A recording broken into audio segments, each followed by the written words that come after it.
Hello दोस्तों, नमस्कार दोस्तों। आप सभी का स्वागत है एक बार फिर से आपके अपने YouTube channel target government post में। Allahabad high court group C D steno driver पदों की भर्ती परीक्षा के लिए आप सभी लोग अगर अभी तक नहीं जुड़े हैं तो जुड़ सकते हैं। नीचे दिए गए रेड कलर की सब्सक्राइब बटन दबा करके और बगल में दिए घंटी दबा लें, ऑल पे क्लिक कर लें, जिससे कि आने वाले सारे वीडियोस लेटेस्ट नोटिफिकेशन आपको समय से मिल पाएँ। प्रीवियस ईयर क्वेश्चन पेपर आपको प्लेलिस्ट में मिल जाएंगे, तो वहाँ से आप लोग डाउनलोड कर सकते हैं। तो चलिए, ग्रुप सी में 100 क्वेश्चन आने हैं परीक्षा में। इन 100 क्वेश्चन में से आपको हिंदी के 100 क्वेश्चन मिलेंगे, जीएस के 100 क्वेश्चन मिलेंगे, इंग्लिश के 100 क्वेश्चन मिलेंगे और मैथमेटिक्स के 100 क्वेश्चन मिलेंगे। ठीक है, तो आज हम लोग करने वाले हैं जीके जीएस। ठीक है, साथ ही साथ करंट अफेयर के भी क्वेश्चन रहते हैं। लगभग 4 से 5 क्वेश्चन आपके करंट अफेयर के रहते हैं सिलेबस के अकॉर्डिंग। तो ये क्वेश्चन आपके 2-3 भी पूछे जा सकते हैं, 3 से 4 क्वेश्चन भी पूछे जा सकते हैं। मैक्सिमम यहाँ पर 4 से 5 क्वेश्चन आपको पेपर में देखने को मिलेंगे। तो चलिए सेशन को स्टार्ट कर लेते हैं। अगर आपको क्लास अच्छी लगती है तो लाइक और कमेंट ज़रूर किया करें, साथ ही साथ आंसर ज़रूर किया करें। ठीक है, जिससे आपकी प्रैक्टिस भी अच्छी हो पाएगी और आपको ये जानकारी मिलेगी कैसे क्वेश्चन पेपर में पूछे जाएंगे। 51 नंबर क्वेश्चन है, यहाँ पर आपसे पूछ रहा है, देखिए, शैलाश्रय पुराषाण काल का एक पुरातात्विक स्थल है। शैलाश्रय पुरापाषाण काल का एक पुरातात्विक स्थल है।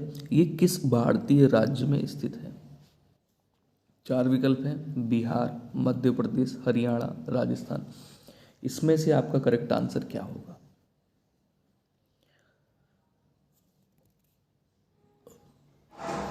मध्य प्रदेश, एमपी यहाँ पे आपका राइट आंसर हो जाएगा, ध्यान देंगे। चलिए अगले क्वेश्चन की तरफ चलेंगे। अगला क्वेश्चन ये रहा आपके स्क्रीन पे, 52 नंबर 52 नंबर क्वेश्चन है। उस धार्मिक व्यक्ति का नाम बताइए जिन्होंने छत्रपति शिवाजी पर बहुत प्रभाव डाला। उस धार्मिक व्यक्ति का नाम बताइए जिन्होंने छत्रपति शिवाजी पर बहुत प्रभाव डाला। 52 नंबर पे करेक्ट आंसर आपका क्या होना चाहिए? संत तुकाराम दिया है, गुरु रामदास हैं, मीराबाई हैं, गुरु नानक देव हैं। तो करेक्ट आंसर आपका यहाँ पे गुरु नानक देव नहीं होगा। सही आंसर आप लोग कमेंट करके ज़रूर किया करें, गुरु रामदास हो जाएगा। ऑप्शन नंबर आपका बी करेक्ट हो जाएगा। नेक्स्ट क्वेश्चन पे आ जाएंगे। अगला क्वेश्चन ये रहा आपकी स्क्रीन पे, 53 नंबर क्वेश्चन है। सभी प्यारे भाई बहन ध्यान दें, ये आपका एक प्रैक्टिस सेट है। ऐसा ही हूबहू आपको क्वेश्चन पेपर एग्जाम हॉल में देखने को मिलेगा। सबसे कम नंबर गेन होते हैं जीके जीएस में, तो जीके जीएस में आपको अच्छे से प्रैक्टिस कर लेना है। हो सकता है जो क्वेश्चन आप यहाँ पर पढ़ रहे हैं वही क्वेश्चन हूबहू आपको क्वेश्चन पेपर में मिले। तो आपको ध्यान से क्वेश्चन को पढ़ना है, उसके उत्तर देने हैं और अपनी पढ़ाई को कंटिन्यू और अच्छे से करते रहना है। ठीक है, प्रैक्टिस ज़रूर करना है। अगर आप घर पे प्रैक्टिस नहीं कर पा रहे हैं तो कहीं पे भी आप इस तरीके से वीडियो के माध्यम से प्रैक्टिस कर सकते हैं। चलिए, 53 नंबर क्वेश्चन में कह रहा है कि बंगाल का अंतिम स्वतंत्र नवाब कौन था? 53 नंबर पे आपका करेक्ट आंसर क्या होगा? देखिए, बंगाल का अंतिम स्वतंत्र नवाब कौन था? Sirajuddaula. Option number B, Bengal का अंतिम स्वतंत्र नवाब कौन था? सिराजुद्दौला।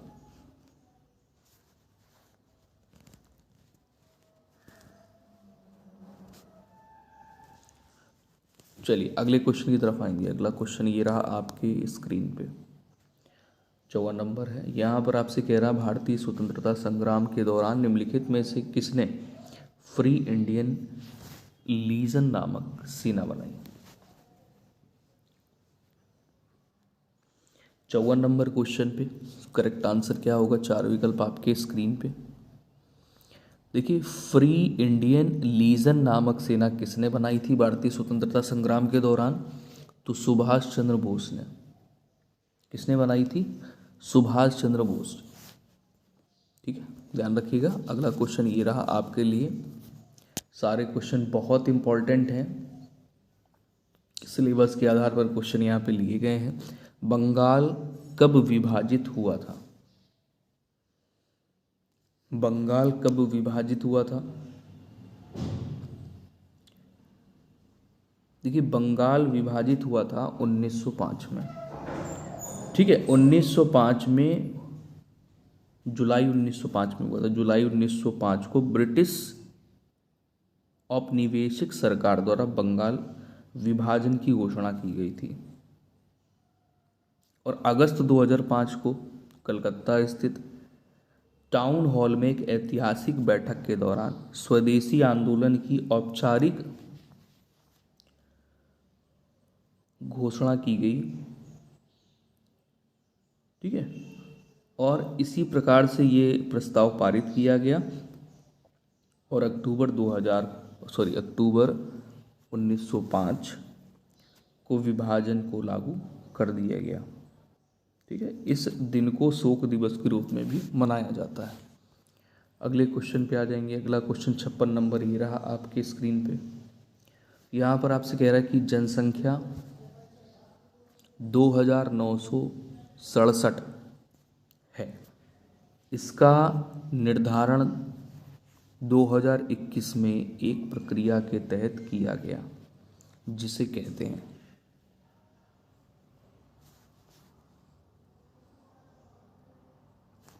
भाई, भारत में वर्तमान चीता संख्या 2967 है।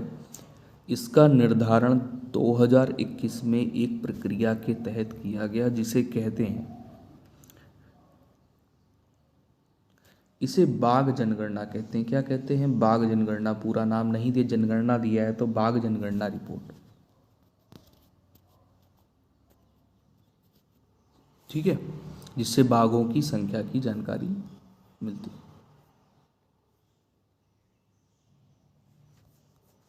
चलिए अगले क्वेश्चन पे आ जाएंगे। 57 नंबर क्वेश्चन है, भारतीय जनगणना। 2021 की भारत जनगणना होगी। 2021 की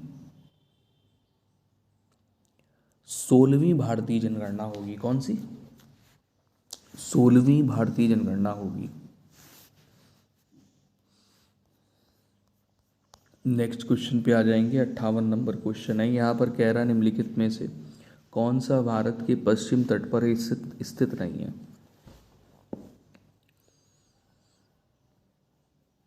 चार विकल्प आपके स्क्रीन पर हैं। नावा सेवा, मरमुगाओ, तूतीकोरिन, कोची। इसमें कह रहा है कि भारत के पश्चिम तट पर कौन स्थित नहीं है? तो आंसर यहाँ पर ऑप्शन नंबर सी हो जाएगा, तूतीकोरिन। तूतीकोरिन तमिलनाडु में स्थित एक बंदरगाह है। ठीक है, बाकी के जो हैं ये पश्चिम तट पर स्थित हैं। अगले क्वेश्चन पे आ जाएंगे। अगला क्वेश्चन ये रहा आपके स्क्रीन पे।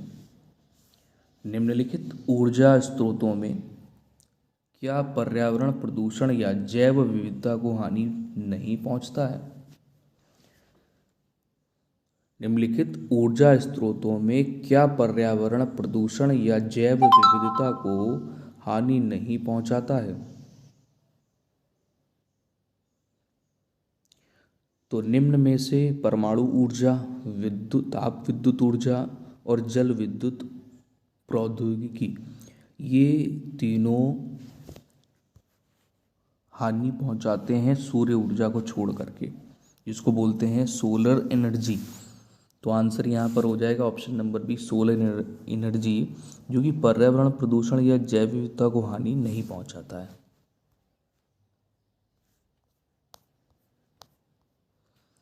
सिक्सटी नंबर क्वेश्चन आपके स्क्रीन पर है। पर्यावरण संरक्षण अधिनियम EPA, जिसको बोलते हैं एनवायरमेंटल या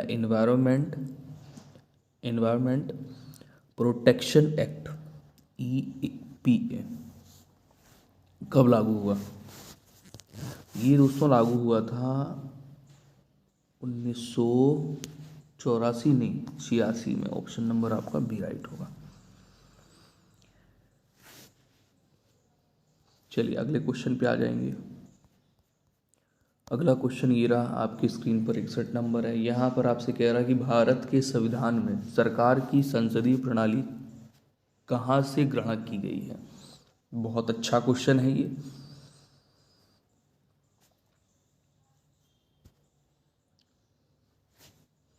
देखिए, भारत के संविधान में सरकार की संसदीय प्रणाली कहाँ से ग्रहण की गई है?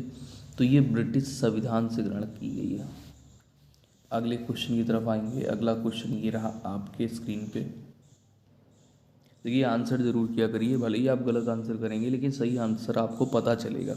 और जब आप गलती करके सीखते हैं तो पेपर में वो गलती नहीं दोहराते हैं। क्यों? क्योंकि आपने गलती करके सीखा है। जब आप गलती करके सीख लेते हैं तो पेपर में गलती होती ही नहीं है। ठीक है, 62 नंबर पे आ जाएंगे। भारत की कौन सी संस्था भारतीय संविधान की व्याख्या करने का अंतिम अधिकार रखती है? तो ये है supreme court of India, Bharat का सर्वोच्च न्यायालय।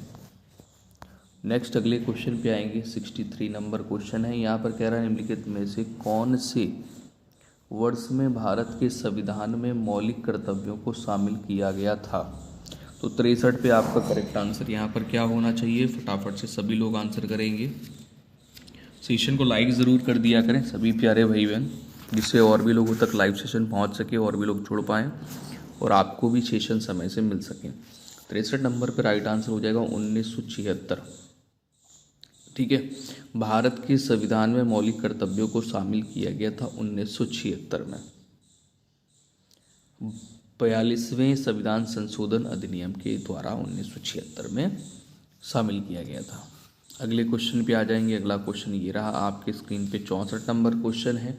यहाँ पर दोस्तों पूछ कह रहा है, जब किसी कमरे के एक कोने में कमरे के एक कोने में सेंट की बोतल खुली रखी जाती है तो इसकी गंध कमरे के सभी हिस्सों में महसूस होती है। यह खाली जगह की घटना के कारण होता है। 64 नंबर क्वेश्चन है कि किस घटना के कारण होता है? दोस्तों, ये विसरण के कारण होता है। मतलब एक कोने में आपने सेंट की बोतल खोल के रख दी और उसकी जो महक है, जो गंध है, पूरे कमरे में आपको महसूस होती है, तो इस घटना को विसरण कहते हैं। विसरण की घटना होती है। नेक्स्ट अगले क्वेश्चन में आएंगे। 65 नंबर में आपसे कह रहा, रासायनिक रूप से शुष्क बर्फ है। बहुत अच्छा क्वेश्चन है, साइंस के क्वेश्चन पूछे जाते हैं।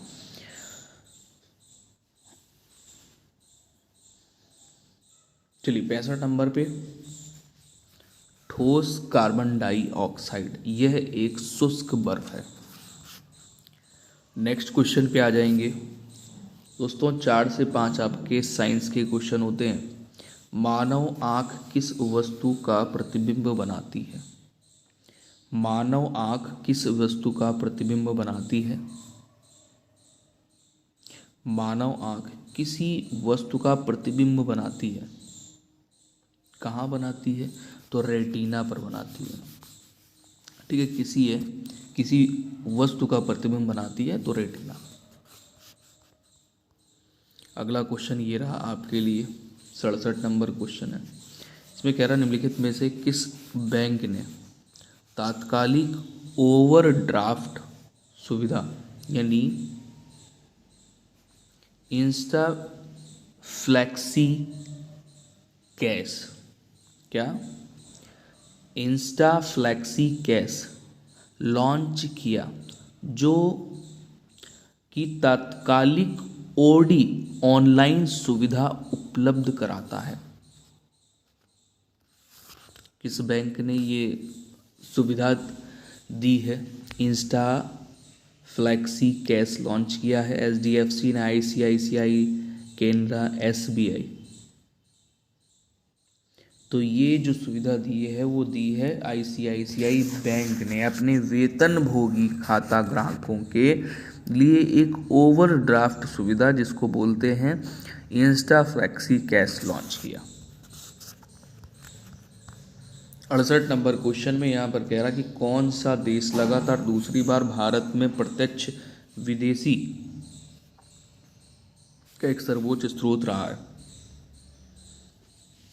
कौन सा देश लगातार दूसरी बार भारत में प्रत्यक्ष विदेशी यानी जो एफडीआई होते हैं इसका सर्वोच्च स्रोत रहा है।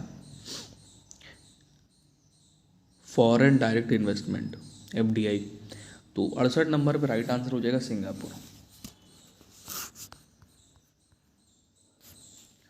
69 नंबर क्वेश्चन पे आ जाएंगे, निम्नलिखित में से कौन सा एक इंटरनेट प्रोटोकॉल नहीं है।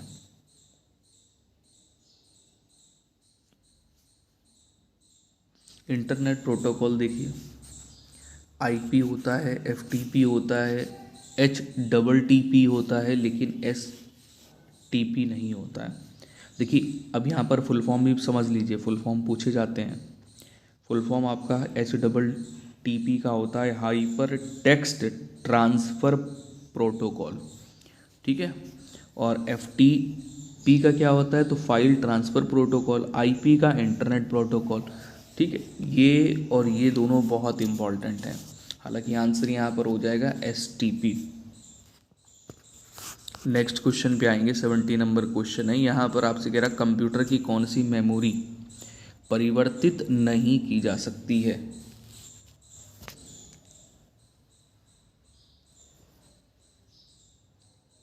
सेवेंटी नंबर पे आपका राइट आंसर क्या होना चाहिए, जिसमें रैम, रोम, सेकेंडरी मेमोरी, ये तीन ऑप्शन को हमें बताना है कि कोई दो सही है कि कोई एक सही है। हालांकि एक तो ऑप्शन में नहीं दिया है, हाँ दिया हुआ है ए और बी एक ऑप्शन में है, बाकी AC है BC दिया है। तो 70 पे राइट आंसर हो जाएगा रोम और सेकेंडरी मेमोरी, यानी B और C ऑप्शन नंबर D। चलो नेक्स्ट क्वेश्चन पे आ जाओ भाई। 71 नंबर क्वेश्चन है, इसमें चमड़े के कार्यों के लिए उत्तर प्रदेश का कौन सा जिला प्रसिद्ध है।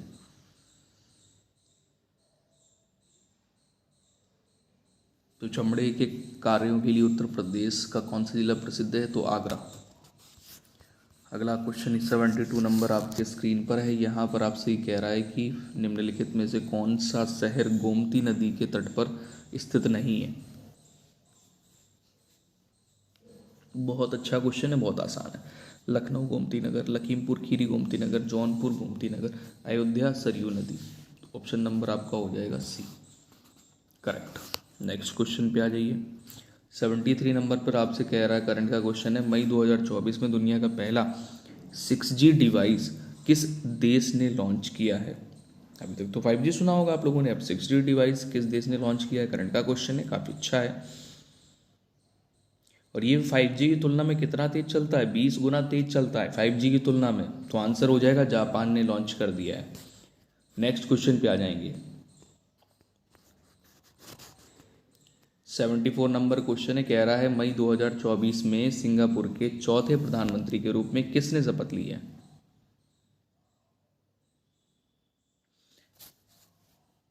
Lawrence Wong, option number A. Next question पे आ जाएंगे। 75 नंबर क्वेश्चन है, यहाँ पर आपसे कह रहा है बताइए 25 जून से 27 जून 2024 के बीच भारत में 64वीं अंतर्राष्ट्रीय चीन संगठन परिषद की बैठक कहाँ आयोजित की गई। नई दिल्ली में, बेंगलुरु में, कर्नाटक, तमिलनाडु में। तो आंसर ऑप्शन नंबर आपको क्या सही करना है, नई दिल्ली। मैच कर लीजिए अपना आंसर कि जो 64वीं अंतर्राष्ट्रीय चीनी संगठन परिषद की बैठक हुई, ये कहाँ हुई, नई दिल्ली में, ठीक है। कब हुई थी, 25 जून से 27 जून। तो यहाँ पर जून भी आ सकता है सिर्फ। चलिए सेशन कैसा लगा कमेंट करके जरूर बताएं। सेशन को लाइक और शेयर जरूर करें। इसी प्रकार से आपको प्रैक्टिस सेट मिलते रहेंगे। धन्यवाद, जय हो।